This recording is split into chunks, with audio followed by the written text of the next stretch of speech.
আমরা দেখলাম যে প্রায় সবগুলি রাজনৈতিক দল এখন গণভোটে হ্যাঁর পক্ষে যে দাঁড়িয়েছে, ইনক্লুডিং বিএনপি। দেরিতে হলেও তারা হ্যাঁর পক্ষে না, আপনি গিয়েছে। ভুল।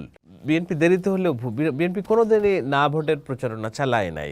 বিএনপি শুরু থেকেই বলছে যে হ্যাঁ, আমরা হ্যাঁর পক্ষে আছি। হ্যাঁ, তারা হ্যাঁ নিয়ে কচলায়নি। NCP is the biggest mouthpiece for হ্যাঁ ভোট। আপনি জানেন যে তারা এখনো জুলাই সনদে স্বাক্ষর করেনি। অবশ্যই। তো দিস ইজ মোনাফিকি।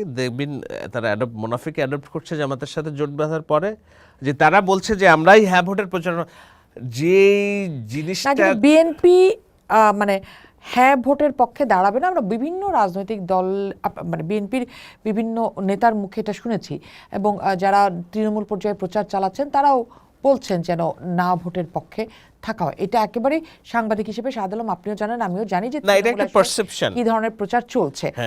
সেক্ষেত্রে আপনার কাছে যেটা প্রশ্ন সেটা হচ্ছে যে মানুষ কি গণভোট সম্পর্কে বুঝতে পারছে, জানতে পারছে, মানে সে জেনে বুঝে গণভোটে সিল দিবে? কি মনে হয় আপনার কাছে? এটা একটা বিগ এবং আমার মনে হয় বিএনপি স্ট্র্যাটেজিক্যালি হ্যাঁ ভোটের পক্ষে তারেক রহমান বলেছেন, কারণ তারেক রহমান চান না তার বিরোধীরা কোনো ইস্যু নিয়ে মাঠ গরম করুক। তো এখন আমি বলি যে হ্যাঁ ভোট কি, আমরা তো একটা ফ্যাসিবাদী রাষ্ট্র চাই না।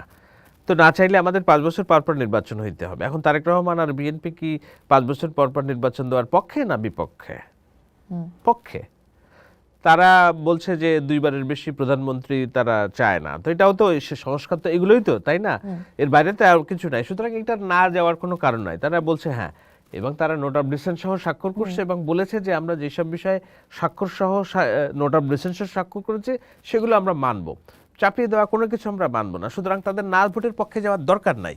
কিন্তু এই বিষয়টা তারা পাবলিকলি না বললেও পারত। এটা হলো আমার জায়গা। কারণ হলো বাংলাদেশের একটা বড় অংশের মানুষ তারা হ্যাঁ ভোটকে এড়িয়ে চলবে।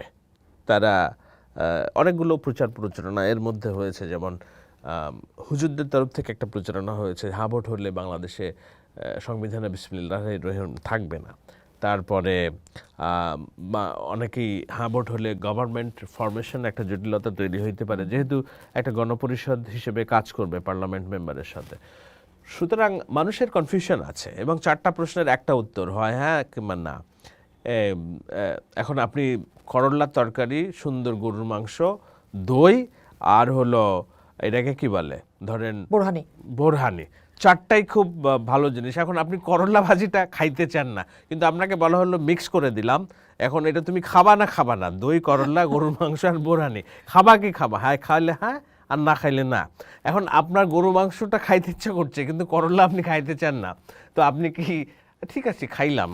আবার কেউ বলতে পারে দূর। আচ্ছা, এই যে ঠিক আছে খাইলাম, হ্যাঁ এই ঠিক আছে খাইলাম কোন ঝুঁকি থেকে ফেলবে? ধরেন আমার নির্বাচন হয়ে গেল, আমার সংসদ গঠন হয়ে গেল, তারপরে তো আমার এই জুলাই সনদ পাস হবে, এটা নিয়ে আলাপ আলোচনা হবে। এটা টেকনিক্যাল বিষয়, আইনি বিষয়। আমি আইনি বিষয়ে জটিলতা যাব না, তবে আমার ধারণা এইটার ঝুঁকি না। কারণ হলো যেগুলো তারা সাইন করেছে সেই সব সাইন করা তো বিষয় নিয়ে প্রথমবার যখন এই পার্লামেন্টারি অধিবেশন বসবে, সেই পার্লামেন্টারি অধিবেশন বসে যদি মেজরিটি আসন একটা দল পায়, তারা তখন একেবারেই এটা পাশ করতে পারে, অথবা তারা তো একটা ক্যাপ রেখেছে 6 মাস আলাপ আলোচনার মধ্যে দিয়ে নোট অফ ডিসেন্টের যে বিষয়গুলো আছে সেগুলো তারা শুরু করবেন, তারপর এটা পাশ হবে।